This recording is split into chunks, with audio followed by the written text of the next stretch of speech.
Kita lanjut ke topik berikutnya, yaitu dinamika linier.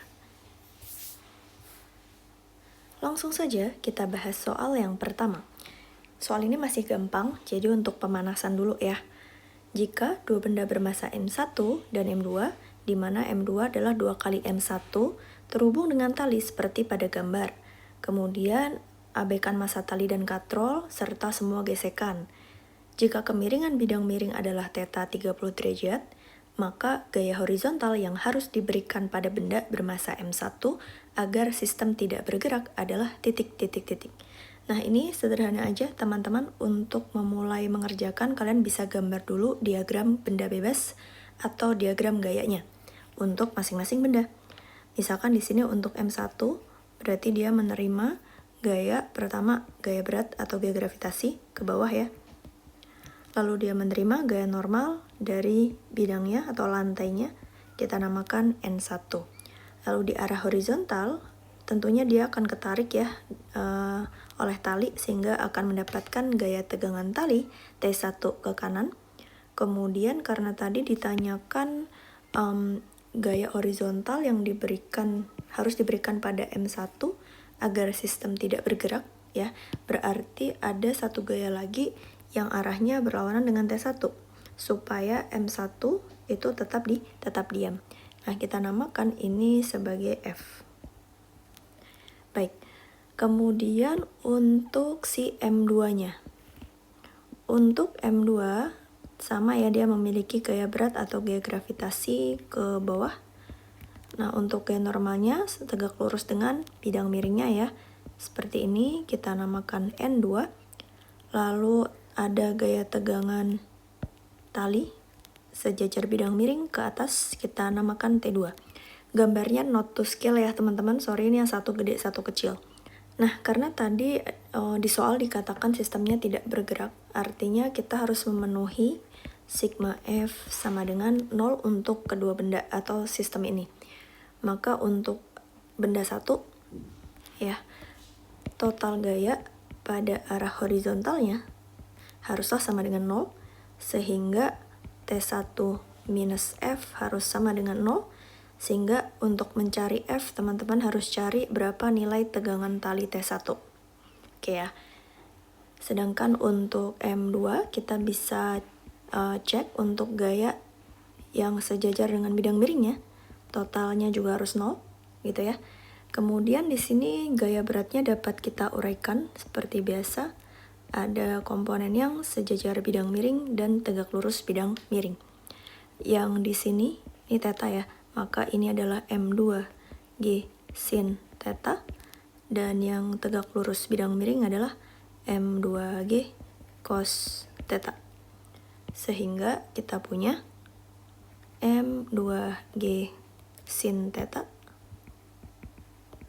min T2 haruslah sama dengan 0, sehingga T2 sama dengan M2 G sin θ. Nah, di sini karena untuk katrolnya masanya diabaikan dan tidak ada gesekan sama sekali ya, maka tegangan tali T1 dan T2 nilainya akan sama. Sehingga kita bisa substitusikan ya, kita dapat F sama dengan M2 G sin θ. Dengan M2-nya adalah 2 kali M1 yaitu 10 kg. Kemudian G, percepatan gravitasinya kita gunakan 9,8. Lalu sin θ, θ-nya 30 derajat, berarti sinusnya setengah. Sehingga kita akan dapat nilai dari perkalian ini sama dengan 49 Newton. Nah, ini adalah gaya yang diperlukan agar sistemnya tidak bergerak. Oke, cukup gampang ya. Kita lanjut ke soal berikutnya. Soal berikutnya. Pada soal ini, terdapat seseorang bermasa 85 kg yang turun dari ketinggian 1 meter dan tidak menekuk lututnya saat mendarat. Hal ini menyebabkan pusat masanya hanya mengalami perlambatan sejauh 1 cm. Besar gaya total pada kakinya adalah titik. Oke, untuk soal ini kita bisa gambarkan si orang ini berarti kan akan turun ya dari ketinggian 1 meter hingga di permukaan tanah ya, atau ketinggian 0. Maka kita bisa hitung untuk kelajuan orang ini, pusat masanya ya, pusat massa orang sesaat sebelum menyentuh tanah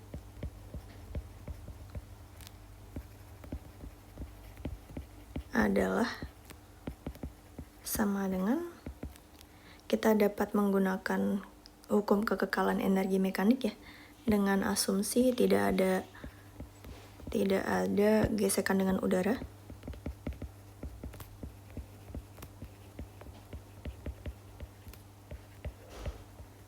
Karena kita asumsikan gak ada gesekan udara, maka energi mekaniknya kekal. Maka perubahan energi mekaniknya akan sama dengan 0, atau delta EP ditambah delta EK sama dengan 0.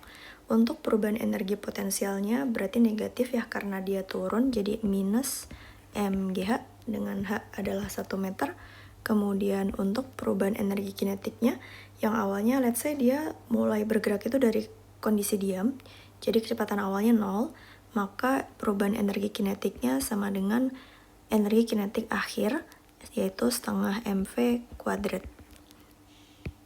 Maka kita dapatkan kelajuan dari si orang ini sebelum menyentuh lantai atau tanah adalah sebesar akar 2GH. Nah, kemudian begitu kakinya ini menyentuh tanah gitu ya, maka dia akan mengalami perlambatan. Jadi mau nggak mau sebenarnya badannya, pusat massanya akan sedikit turun ya, di situ 1 cm sampai pada akhirnya dia benar-benar berhenti. Kira-kira kayak gitu. Nah, maka di sini kita bisa tuliskan, jika kita anggap percepatannya adalah konstan ya selama perlambatan tadi, maka kita bisa gunakan ya sigma F sama dengan MA. Oke ya, dimana gayanya pada orang tersebut ada apa saja ketika dia mendarat, berarti ada gaya beratnya dia, lalu ada gaya normal dari lantai, yang mana yang ditanyakan pada soal di sini ya, gaya total pada kakinya itu berarti adalah si gaya normal itu tadi ya, yang bekerja pada kaki si orang tersebut. Maka di sini kita bisa tuliskan, jika saya ambil ke bawah arah positif berarti mg min n ya, sama dengan m dikali percepatan. Jadi kalau kita mau cari gaya yang bekerja pada kaki si orang ini, kita butuh gaya berat dan juga MA-nya ya, ini minus MA. Nah, percepatannya berarti kita harus cari dulu.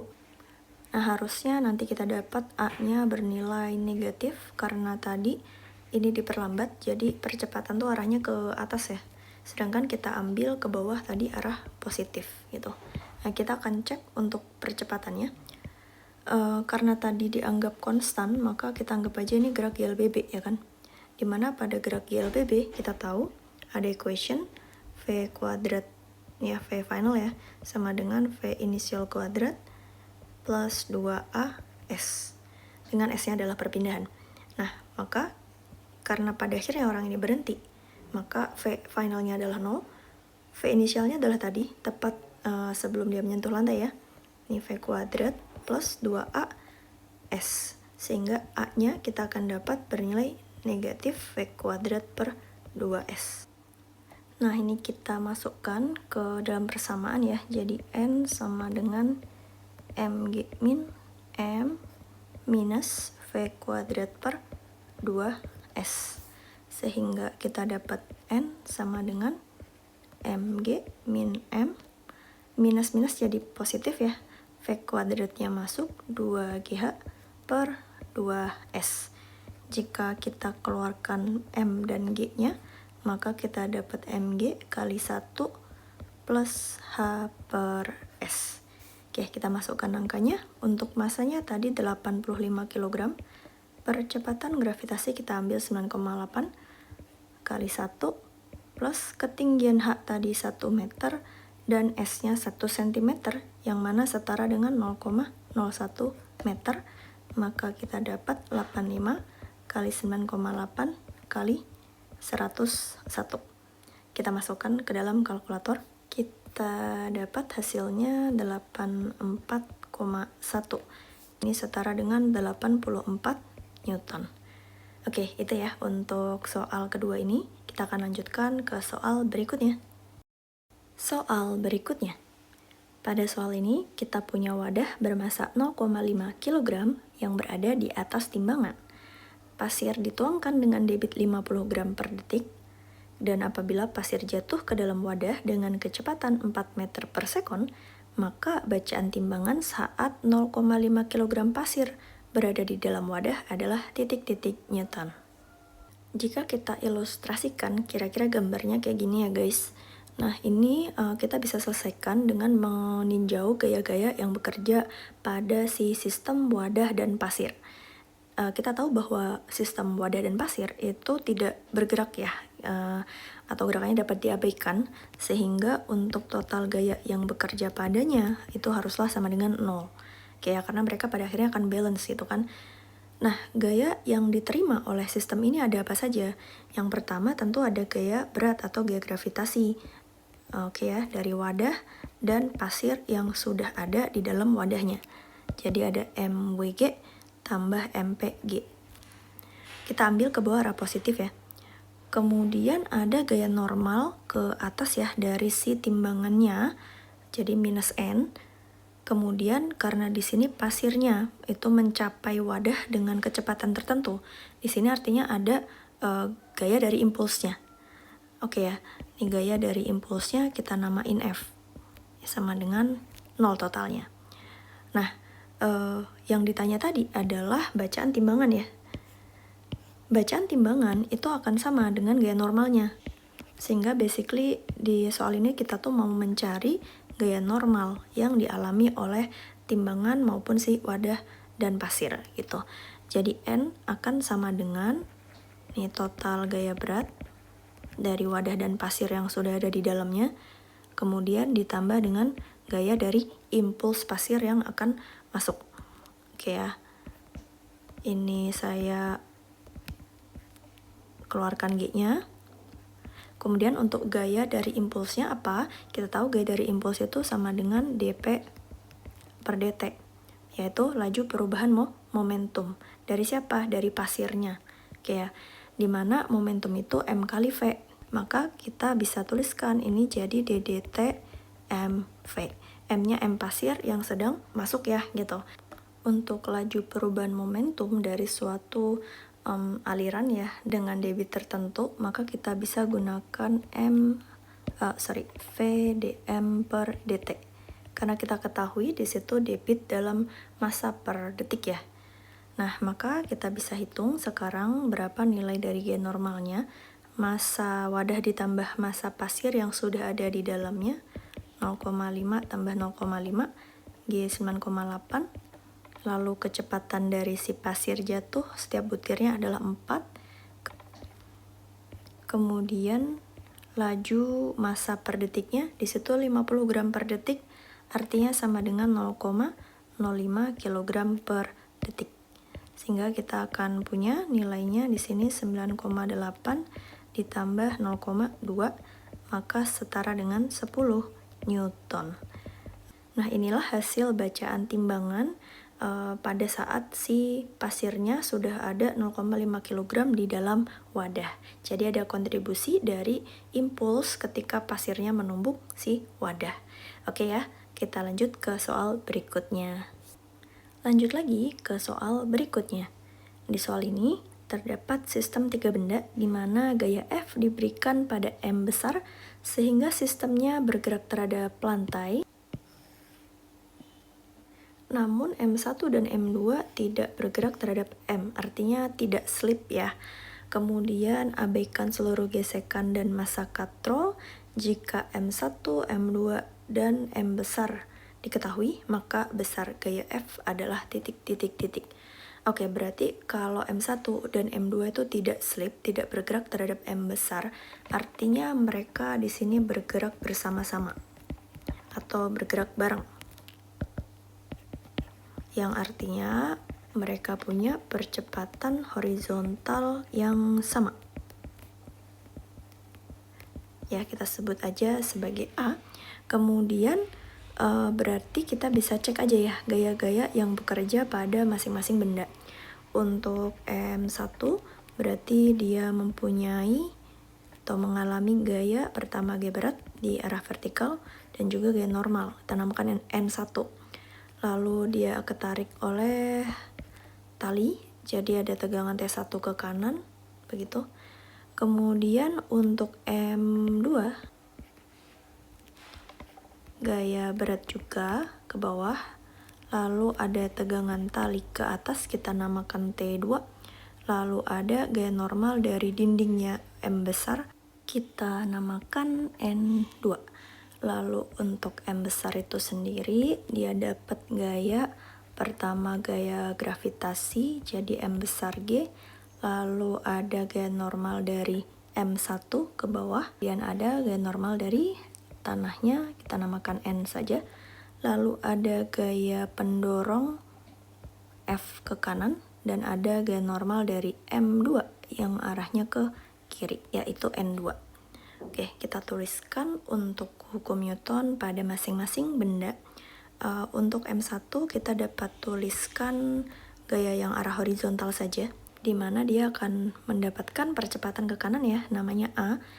Kemudian gaya yang di arah horizontal itu cuma ada T1. Jadi yang menyebabkan ada percepatan itu sebenarnya si T1. Nah, ini kita simpan dulu. Kemudian untuk M2 kita akan tinjau di arah horizontal dan vertikal karena kita bakal butuh ya gaya arah vertikalnya. Untuk horizontalnya berarti ini sama dengan M2 kali A. Gayanya hanya ada N2. Oke, kita simpan. Lalu di arah vertikal itu tidak ada percepatan karena tadi dibilangnya M2 itu tidak bergerak terhadap M besar.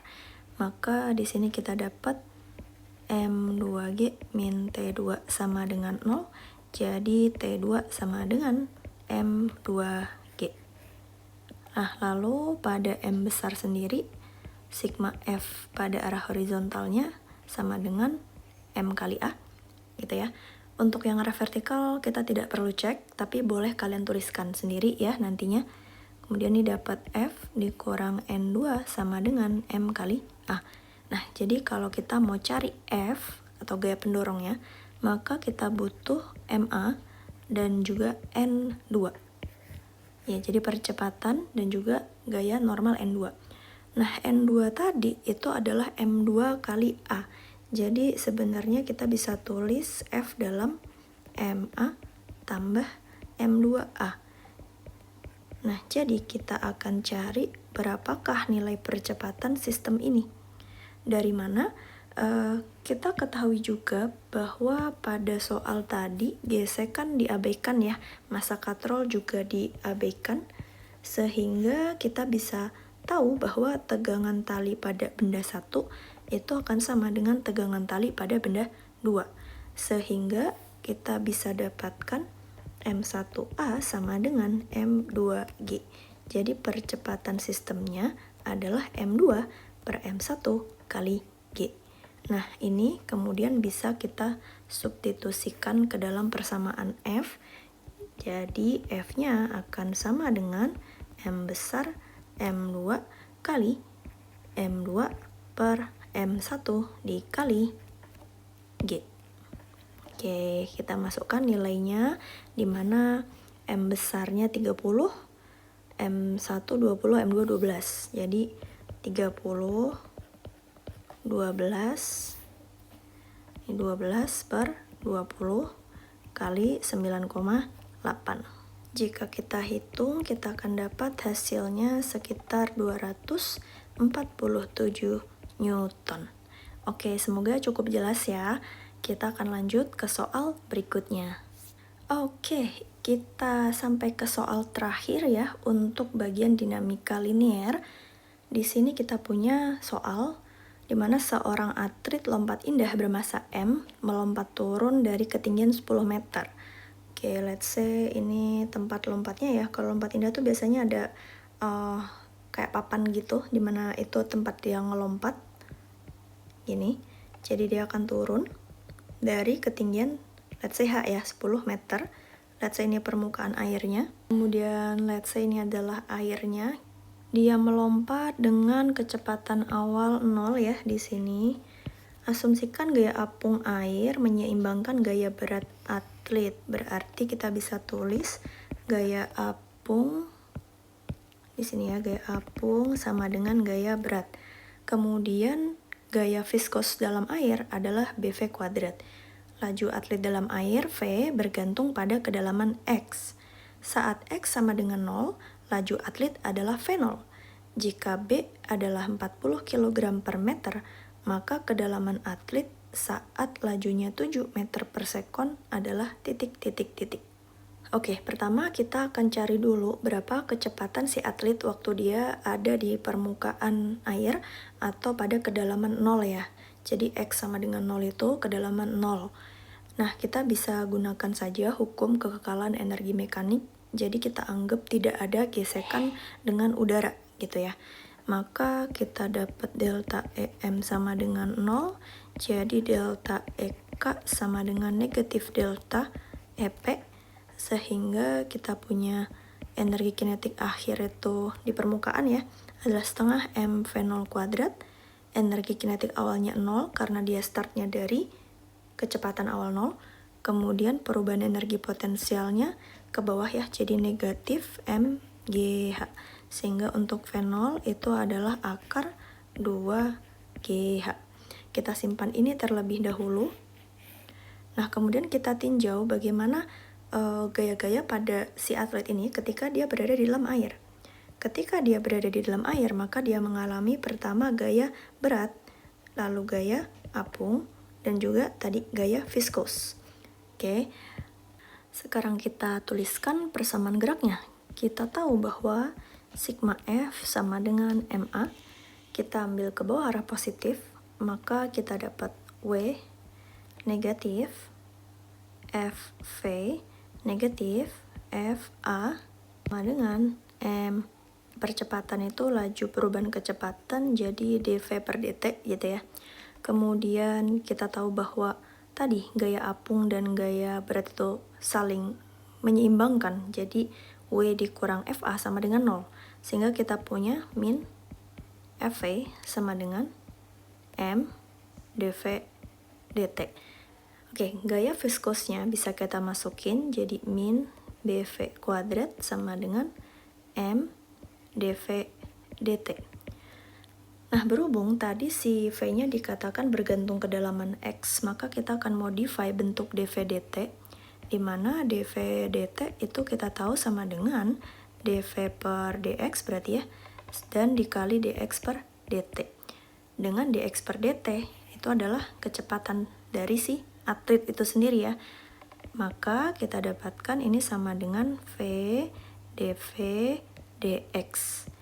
Nah, sehingga kita masukkan sehingga nanti kita bisa cari kecepatan atau kelajuan fungsi kedalaman. Oke, kita dapat berarti min BV kuadrat sama dengan MV dV dx.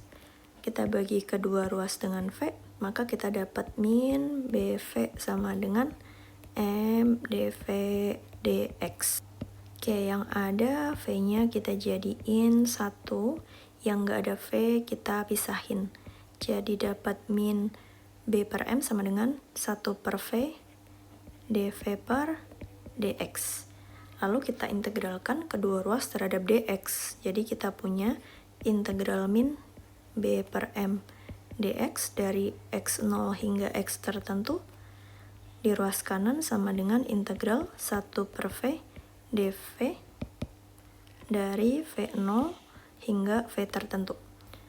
Oke, kita lakukan integral, kita dapat min B per M kali X dengan batas bawah 0, batas atasnya X. Sedangkan di ruas kanannya integral 1 per V berarti ln V ya.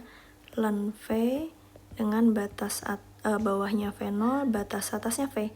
Jadi kita dapat ini min B per MX sama dengan ln V kurang ln V0 atau min B per MX sama dengan ln V per V0. Nah, tadi itu ditanyakan X ya, berarti kita coba masukkan V0-nya dulu. Ini jadi min B per MX sama dengan ln V per akar 2GH.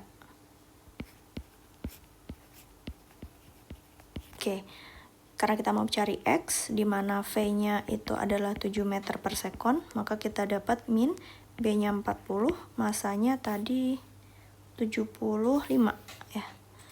75 kali X sama dengan ln dari V-nya 7 dibagi dengan akar 2GH dengan G-nya 9,8 dan H-nya adalah 10 meter. Seperti ini.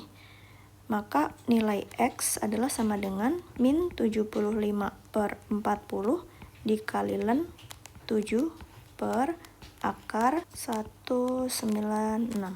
Kita masukkan ke dalam kalkulator, kita dapat X sekitar 1,3 meter. Oke, ini adalah jawaban untuk soal terakhir ya. Semoga bisa membantu, dan saya rasa untuk dinamika linear kita sampai sini dulu, nggak semuanya kita bahas ya. Saya ambil beberapa soal yang mungkin penting saja. Kita akan bahas topik-topik yang lain di video berikutnya. Jadi pantengin terus channelnya, sampai ketemu lagi di video yang lainnya. Bye-bye!